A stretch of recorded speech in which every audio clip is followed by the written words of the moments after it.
और तमाम के एग्जिट पोल को अगर हम मिला दे तो हमें लगता है कि इस बार बीजेपी ऐसी हो गई है ऐसी हो गई। और राहुल गांधी जी ने तो एक बयान में ये भी कह दिया है कि 4 जून को नरेंद्र मोदी इस देश के प्रधानमंत्री नहीं रहेंगे।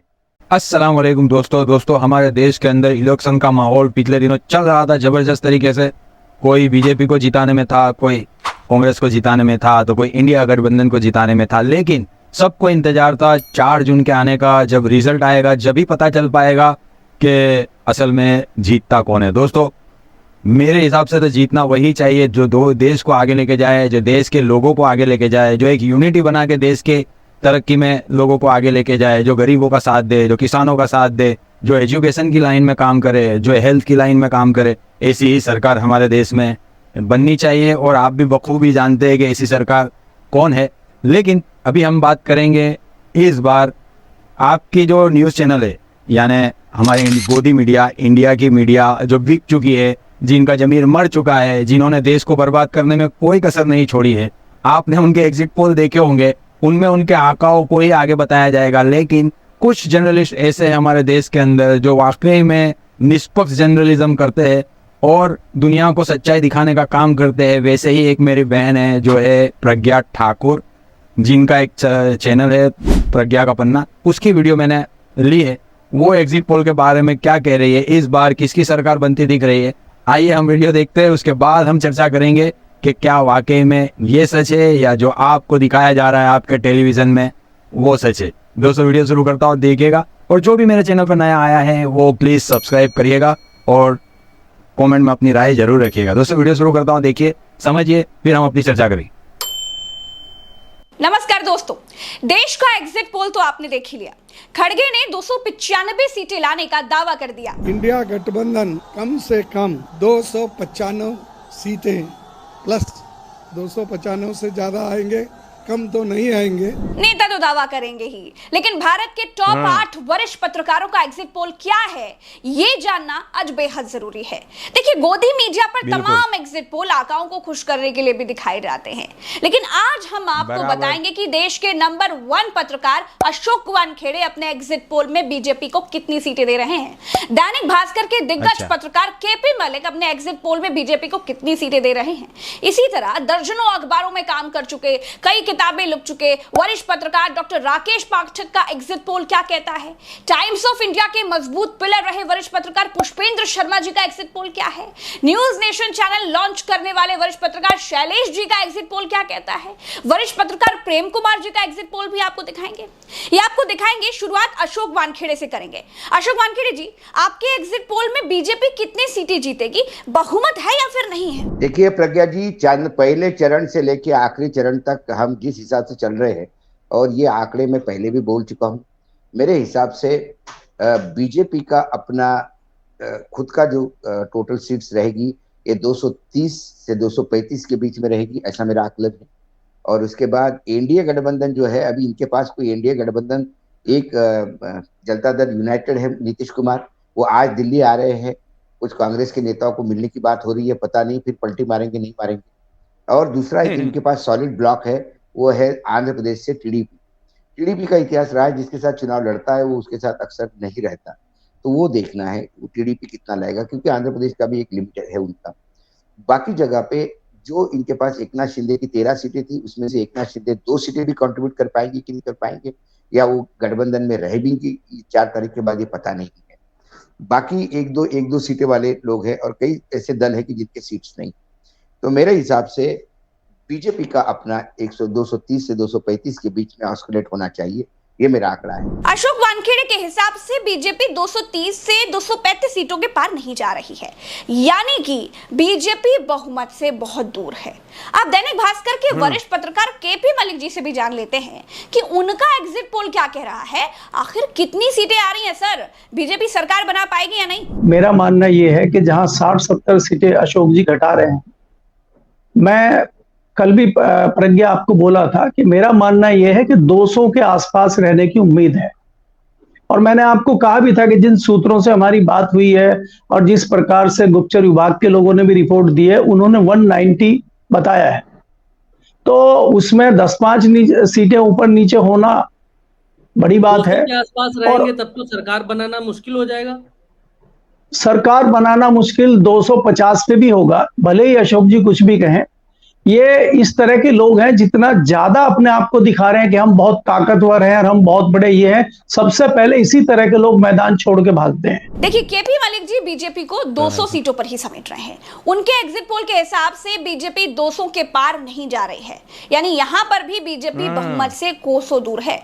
टीवी डिबेटों में बैठने वाले वरिष्ठ पत्रकार प्रेम कुमार जी से भी पूछ लेते हैं कि प्रेम कुमार जी, आपका एग्जिट पोल क्या कहता है भाई, बीजेपी को कितनी सीटें? देखिए, आंकड़े तो हम दे चुके हैं कई बार, और वो लगभग वही बात है कि 204 का आंकड़ा हम एनडीए के लिए देते हैं और 307 का इंडिया के लिए। मगर इस आंकड़े के अपने आधार भी हैं, और वो आधार लगभग जो अशोक जी कह रहे थे वही है। लेकिन हम थोड़ा, जैसे महाराष्ट्र में वो बहुत उदार भाव से देख रहे हैं, हमने उदारता नहीं बरती है। हमने पूरे जो एक्सपेक्टेशन है उसको रखा है कि नहीं 30 सीट आएगी इंडिया को तो आएगी, इस तरीके से रखा है, तभी ये 300 फिगर पहुंचता है। अगर उतनी उदारता रखेंगे तो फिर नीचे जाएगी। तो ये है, अब है कि हमारे उदारता बरतने या निर्मम होने से तो कोई परिणाम बदलने वाले नहीं है, जो होना है वही होना है। तो जनता जो है एक रूट तय कर लेती है करना क्या है, और हम जिसको जनादेश बोलते हैं, और जनादेश सत्ता को उखाड़ने का है, ऐसा साफ साफ महसूस हो रहा है। दोस्तों, प्रेम कुमार जी के एग्जिट पोल के हिसाब से तो इंडिया की सरकार बन रही है। इंडिया को 300 के पार प्रेम कुमार जी देख रहे हैं। अब बारी डॉक्टर राकेश पाठक जी की। डॉक्टर राकेश पाठक जी दर्जनों अखबारों में काम कर चुके हैं, कई किताबें भी लिख चुके हैं। सिंधिया पर लिखी जिस किताब पर सबसे ज्यादा विवाद हुआ था वो इन्हीं की थी। डॉक्टर राकेश पाठक जी, आपका एग्जिट पोल क्या कहता है जी, कितनी सीटें आप बीजेपी को दे रहे हैं? वानखेड़े जी, प्रेम जी और मलिक साहब के आंकड़ों का एक बीच में औसत निकाल लें तो 210-220 पर अपन इस सौदे को तय कर लेते हैं। जैसे बाजार में जाते हैं ना, दुकानदार से कहते हैं ना आपकी ना हमारी, इतना भाव लगा लो, तो ये बीच का भाव हम लोग लगा लेते हैं 220 के आसपास, 210-220। देखिए, राकेश पाठक जी का एग्जिट पोल भी बीजेपी को बहुमत नहीं दे रहा है। राकेश जी के बाद अब हिंदुस्तान टाइम्स के मजबूत पिलर रहे पुष्पेंद्र शर्मा जी का एग्जिट पोल भी जान लेते हैं। पुष्पेंद्र जी, बीजेपी बहुमत में है या नहीं? मैं सीटों का आंकड़ा वो नहीं देख पा रहा जो भाई प्रेम जी देख रहे हैं या केपी मलिक साहब देख रहे हैं। मैं थोड़ा सा भाऊ साहब से थोड़ा सा आगे हूँ, लेकिन बात वही है। उसमें एक बात इंपॉर्टेंट आएगी भरत जी, जो बात अभी प्रेम ने कही थी और शायद केपी मलिक साहब ने भी कही थी कि उनके साथ कोई जुड़ना नहीं चाहेगा, और अगर पोस्टपोल अलायंस होगा और अगर बराबर आ जाते हैं दोनों अलायंसेस, तो मुझे लगता है कि इंडिया ब्लॉक से जुड़ने के लिए लोग दौड़ेंगे और इनसे दूर भागेंगे क्योंकि वो मित्रता कहीं कंपल्शन वाली थी, कहीं वो दबाव वाली थी, कहीं किसी और तरीके की थी। तो उस बात से मैं बिल्कुल सहमत हूँ, और मुझे लगता है कि बहुत कांटे का चुनाव है। नंबर देना उचित नहीं होता, न नंबर देना मैंने सीखा, पर फिर भी मैं कहता हूँ कि उनको नियंत्रित कर दिया है मतदाता ने। वो कहीं तो चलिए हम आपकी तरफ से कह देते हैं, आप 40, 50, 60 के बीच में कहीं पर हैं, 240, 250, 260 के आसपास। आप बिल्कुल भरत जी कह सकते हैं। पुष्पेंद्र जी खुलकर तो नहीं बोले, लेकिन उन्होंने कहा कि बेलगाम सरकार के मुंह में जनता ने लगाम लगा दी है, यानी कि बीजेपी अकेले दम पर बहुमत नहीं ला रही है। पुष्पेंद्र शर्मा जी बीजेपी को 240 से 260 के बीच में कहीं देख रहे हैं। अब बारी न्यूज नेशन चैनल को लॉन्च करने वाले और तमाम चैनलों की बागडोर संभाल चुके पत्रकार शैलेश जी के एग्जिट पोल की। बताइए शैलेश जी, किसकी बन रही है सरकार? मेरे हिसाब से सरकार इंडिया अलायंस की तभी बन सकती है जब कांग्रेस को, सिर्फ कांग्रेस को 150 सीटों से ज्यादा आए। अगर कांग्रेस इस 54 को 150 पर नहीं ले जाती है तो इंडिया अलायंस की सरकार बनती हुई मुझे नहीं दिखाई देती। अब कांग्रेस ये सीटें कहां से लाएगी? कांग्रेस के पास जो ये सीटें 100 सीट करीब बढ़ाने के लिए जगह है, वो क्या है? मध्य प्रदेश, राजस्थान, छत्तीसगढ़, कर्नाटक, महाराष्ट्र। तो क्या 100 सीटें ये इन राज्यों से निकाल कर ला रहे हैं? ये बहुत बड़ा सवाल है। अभी तक जितने लोग भी बात कर रहे हैं, महाराष्ट्र में की बात कर रहे हैं, बिहार की बात कर रहे हैं, उत्तर प्रदेश की बात कर रहे हैं, ये जो गढ़ है जहां सीधे बीजेपी और कांग्रेस की लड़ाई है, उसमें क्या हो रहा है? क्या कांग्रेस 54 से बढ़ करके और 150 या उससे ऊपर जा रही है? दोस्तों, गोदी मीडिया के एग्जिट पोल दर्जनों बार गलत साबित हुए हैं। अब तो एग्जिट पोल एक तरह का धंधा बन चुका है आका को खुश रखने का। अखिलेश यादव ने तो अलर्ट जारी कर दिया है कि गोदी मीडिया के एग्जिट पोल के भरोसे कोई मत रहना, ईवीएम की रखवाली मजबूती से करना, क्योंकि एग्जिट पोल में ज्यादा नंबर देकर माहौल बनाया जाता है। इसी एग्जिट पोल के पीछे छिपकर चोरी की जाती है। जनता को लगता है कि जितना एग्जिट पोल में बताया गया है वही रिजल्ट आएगा। दोस्तों, असली रिजल्ट तो 4 तारीख को ही आएगा, लेकिन इस बार इंडिया के लोग बहुत ज्यादा आश्वस्त हैं कि बीजेपी बहुमत से बहुत दूर है।